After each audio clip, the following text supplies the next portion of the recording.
नीति वचन 6 अध्याय 6वां वचन। हे आलसी, चींटी के पास जा, उनकरा काम पर ध्यान द और बुद्धिमान होख उनकर ना कोनो न्याय होखेलन, न प्रधान और न केहू प्रभुता करे वाला। तब ऊ अपन आहार धूप काल में संचय करेली और कटनी के समय अपन भोजन वस्तु के बटोरेली। चींटी काल के जानेली।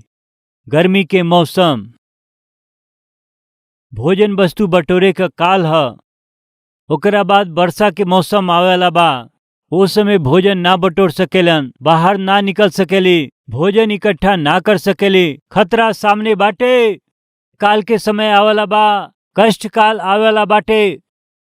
यही से ये चींटी का करेली कि जितना वो मेहनत कर सकेली वो मेहनत करके धूप काल में ही वो भोजन वस्तु बटोरेली।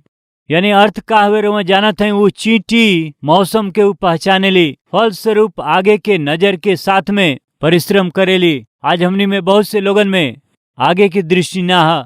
धूप काल में वो भोजन वस्तु के बटोर करके जवन कुछ बटोर ले बड़ी उनके बटोर के खाए की आदत ना है।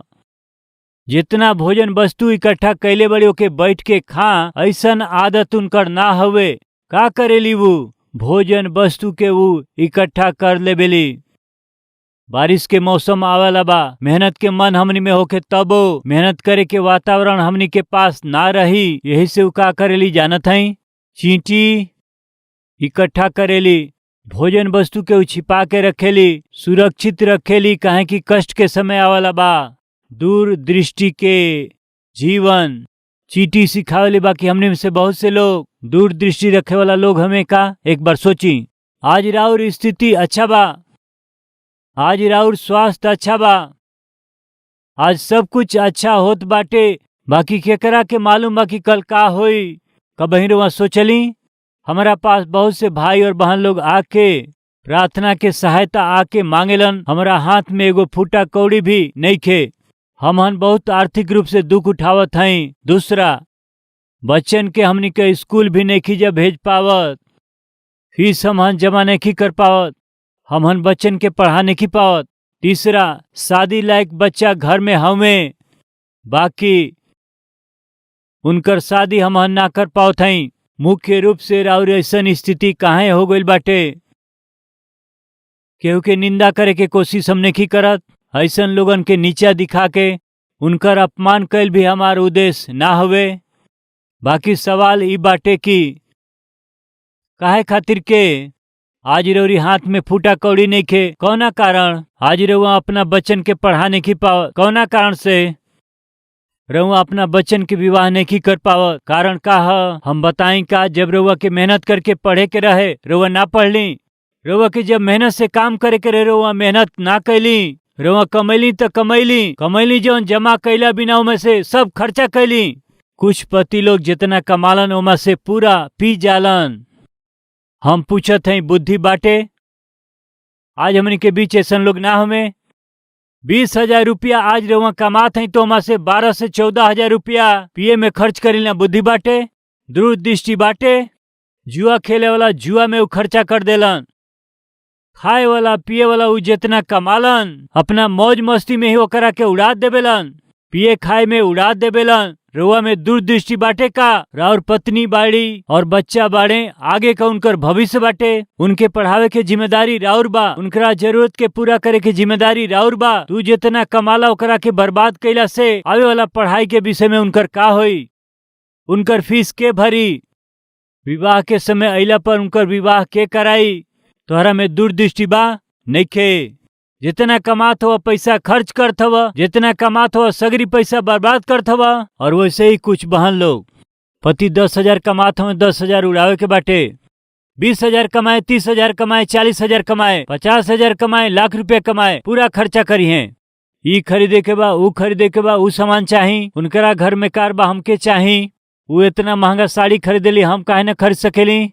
ऐसे दूसरा से तुलना करके जितना पैसा कमैले उतना पैसा खर्च कर दिहला से कल के दिन कष्ट अइला से के संभाली। चीटी हमनी के अद्भुत शिक्षा देला। उ का हवे कि कठिन समय आवेला बा, कष्ट काल आवेला बाटे, अकाल के समय आवेला बाटे, सूखा पड़े वाला बाटे। यही से उ का करेली जानत हई, मेहनत से जमा कईल भोजन के सफाचट ना करेली, पूरा खा ना जाली। का करेली, छिपावेली। पति पत्नी माता पिता बुद्धिमानी से जौन कमाई रवा कमात हई उमा से 20 या 30% अलग रखे सीख जाई, बचत करे सीख जाई। बचपन में ई बात के सुनत रहली जा। कौन सा बात? बचत बचत बचत। अब वही वो बात के रवा सुनत हई का? ई बात दिमाग में आवेला का? बिल्कुल ध्यान में नहीं आवत। रवा अपना संतान से पूछी बचत यानी का होखेला? का ह? फिर से कहीं उहे बेटा, बचत यानी का होखेला? पता नहीं बात कभी ना सुनली। कहीं है ये दिनन में कारण का है कि हमहन भूल गइल बानी। बचत शब्द के भूल गइल हई जा, बचत कईल छोड़ देले हई जा, मूर्खता पूर्वक व्यवहार करत हई जा। ई सच हवे ना? आज राउर शादी हो गइल बाटे, संतान नहीं के, जौन वेतन मिलेला सब कुछ खा पी करके रुआ खत्म करीला, इंजॉय करके सब खत्म कर देबेलिन। तो उनकरा विषय में का हवे? संतान खातिर बचत करे के बाना। आज बच्चा छोटा हुआ, कल पढ़ाई करी है, उनके पढ़ाओ लिखाओ के बाद फीस चाहिए ना। ओकरा बाद आगे के पढ़ाई खातिर कॉलेज जाए के बा, यूनिवर्सिटी जाके आगे की पढ़ाई खातिर दूसरा स्थान में भेजे के बाटे, तो हमने के हाथ में पैसा चाहिए ना। एक दिन एगो पति पत्नी आके कहले, ब्रदर हमन के बेटी के विवाह नहीं के हो पावत, कृपया रुआ ओकरा खातिर प्रार्थना करी। हम पूछली अब ही रौरी बेटी के उम्र का हवे? 43 साल हवे, काहे ओकर शादी ना कैला? हाथ में पैसा ना रहे भाई। का कहे के बताई? एके का कहे के बताई? बुद्धिमानी कहे के? फिर से कहत हई ऐसन माता पिता के हम निंदा नहीं कैल चाहत, मेहरबानी से हमके समझे के कोशिश करी। 43 साल तक वो लड़की के शादी ना कर पौले, कारण का रहे? दूरदृष्टि ना हुए। अरे परमेश्वर हमनी के एगो बेटी दिहले, ये बेटी के विवाह के जिम्मेदारी हमनी के हवे। यही से कमाई में के अमाउंट के कुछ बचत करके रखे के बाटे, बेटी के शादी करे के बात। दूरदृष्टि कहाँ बा? बच्चन के पढ़ाने की पावत कहत हई, कारण कहा रुआ में दूरदृष्टि नहीं खे, रुआ बिल्कुल बचत नहीं करत, बेटा के शादी नहीं कर पावत, बेटी के शादी नहीं कर पावत कहत हो। ओकर कारण कहा? बचौला का? ब्रदर हमार कमाई कितना बाटे, हमरा के कितना पैसा मिलेला? ठीक बा तू 10,000 कमाला, केकरा खाते? हमार वेतन इतने है, हमके यह नौकरी मिलल। के यह नौकरी काहे मिलल? तोहरा साथ में जे पढ़ाई कईल उत्तम स्थान में बाटे ना। हाँ बाड़े, हमरा साथे जे पढ़ाई कईल एगो SP बनले, कलेक्टर बनले, एगो डॉक्टर बनले। फिर तू काहे नौकर बनला? फिर काहे तू मजदूर बनला? काहे कि जौन समय पढ़े करे हम पढ़ाई ना कर पौली। काहे पढ़ाई ना कैले? यह तो सवाल बा। आलसीपन। समझ में आयल रुआ के? आलसीपन। भाई और बहन सुनत हई का?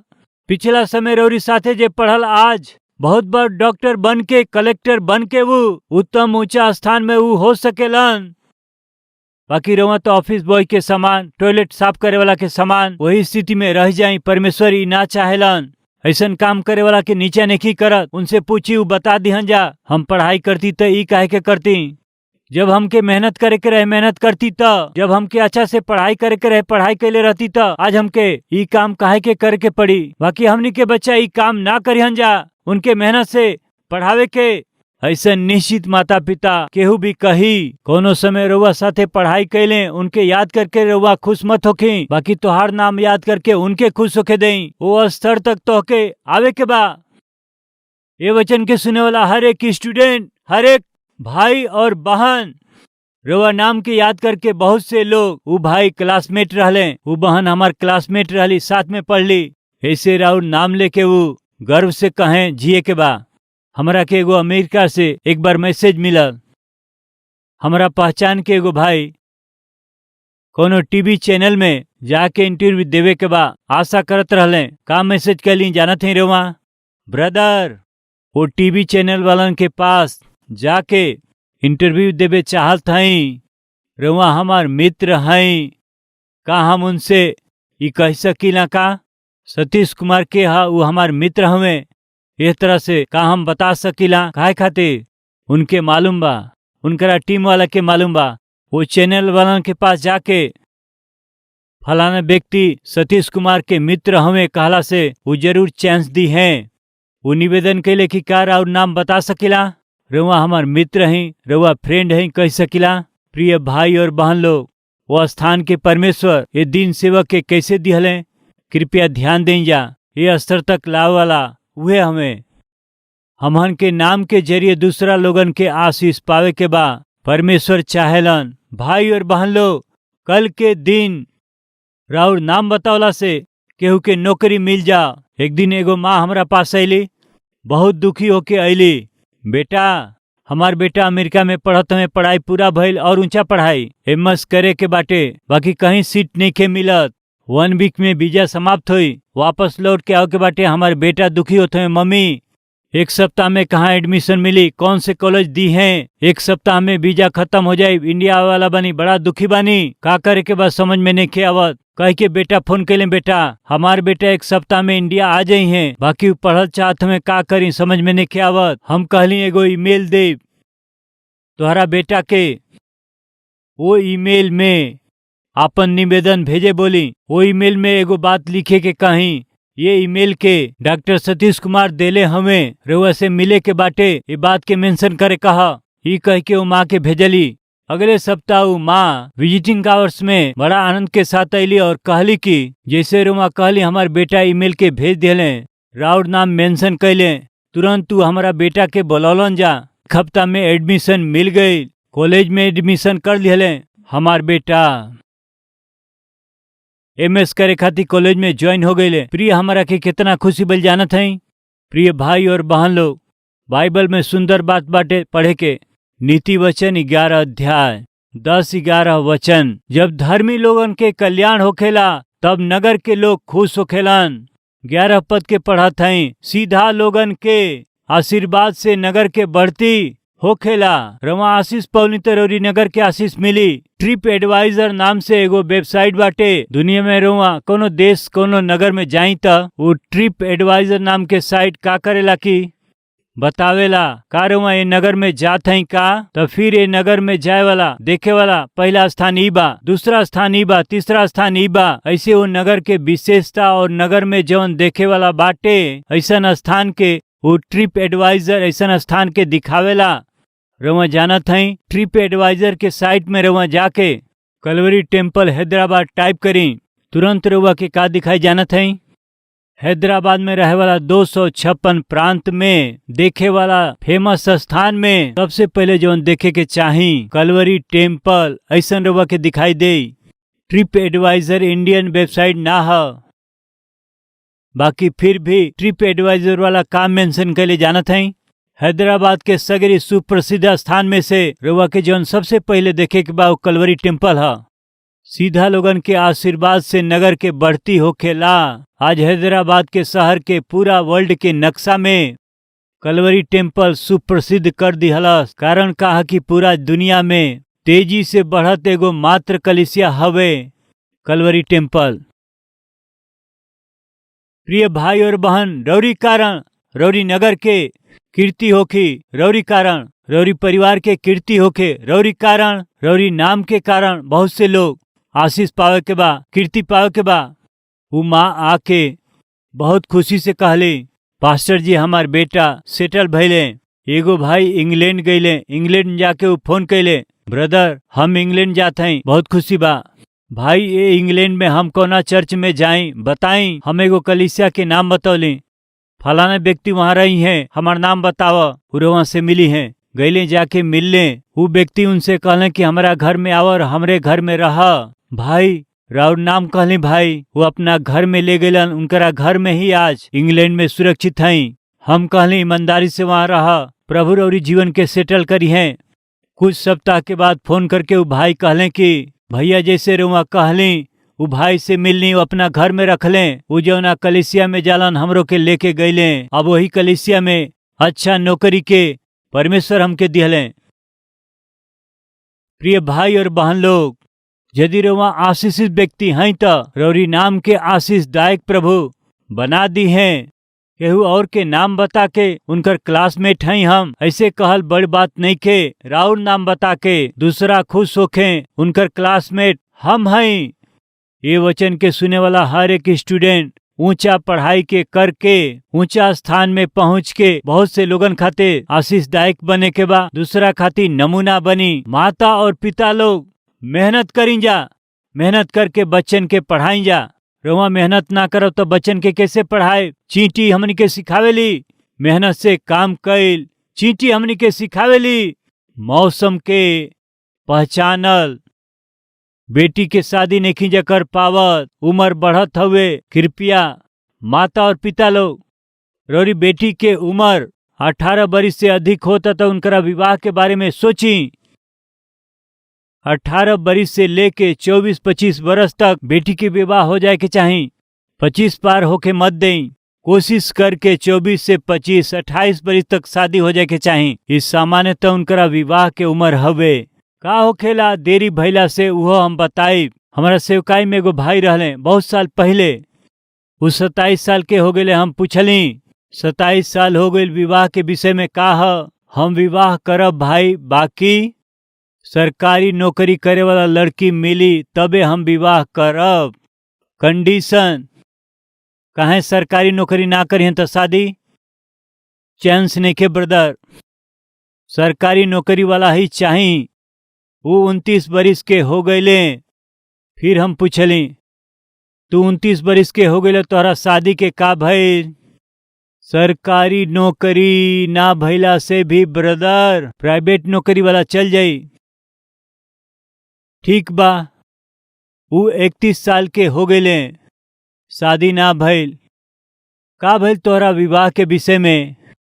नौकरी ना होके ब्रदर, थोड़ा दहेज मिल जाई तो काफी बाटे। कुछ बरिस के बाद 33 बरिस के हो गए। पूछली हम उनसे अब अहीं तक तोहर शादी ना भइल, तो हर कंडीशन का बाटे? पूछली हम।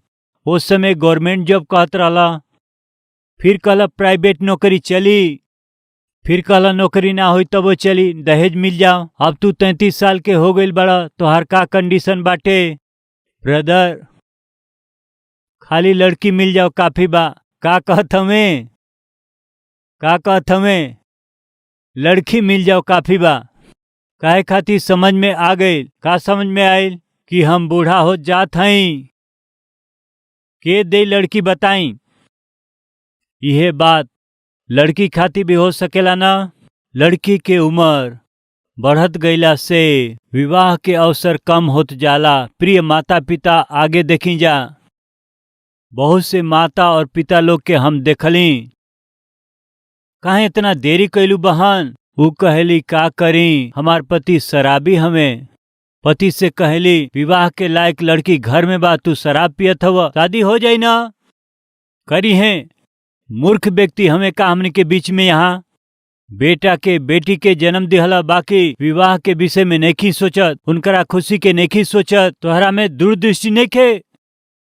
चींटी सिखावेली कठिन समय आवला बाटे, अकाल के समय आवला बाटे। यही से हमनी के अब ही सावधानी से जिए के बा। प्रिय भाई और बहन लोग, आज राउर बच्चा छोटा हमें, कल के दिन वो बड़ा हो जाई हैं। यही से आगे के नजर करके मेहनत करके थोड़ा बचत करी। कल उनकरा के कॉलेज में पढ़े के पड़ी, मेहनत करके पहले से ही कॉलेज में पढ़े खातिर पैसा के इंतजाम करी।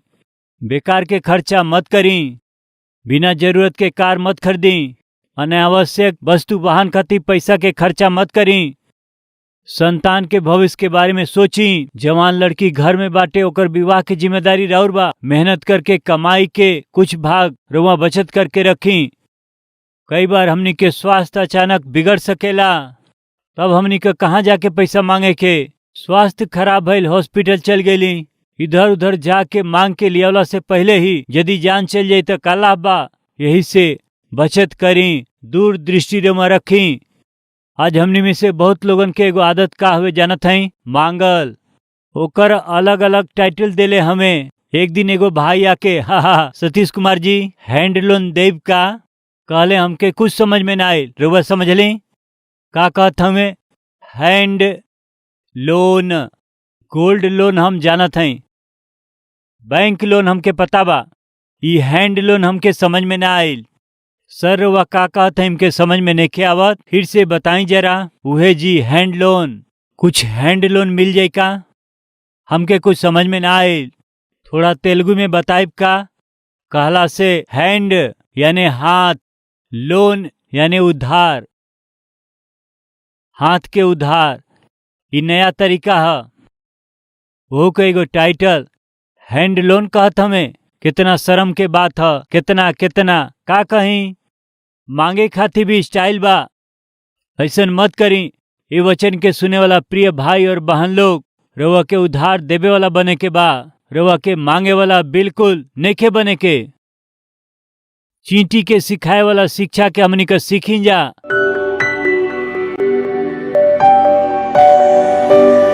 पवित्र परमेश्वर पिता बहुत ही विशेष वचन से हमनी से सीधा और साफ बात केला खातिर धन्यवाद। हमनी में आलसीपन बा, ये 100% सच बा। वो आलसीपन के जीत के पिता मेहनत करे के मन हमनी के देई, दूरदृष्टि हमके देई, समय के पहचाने के अनुग्रह हमन के देई, और वही समय हमनी खातिर वहाँ जान दिहली, जान से ज्यादा हमनी के प्रेम कैली। यही से हमन रउआ के आनंदित कर सके ऐसा जीवन देई। रउआ देखत हई ये ध्यान के साथ मेहनत करके अनुशासन के साथ में पिता काल के देख के मिल करके परिवार के रूप में आत्मिक यात्रा में आगे बढ़ सकी जा। अनुग्रह देई यीशु के नाम से मांगत हई पिताजी, आमीन।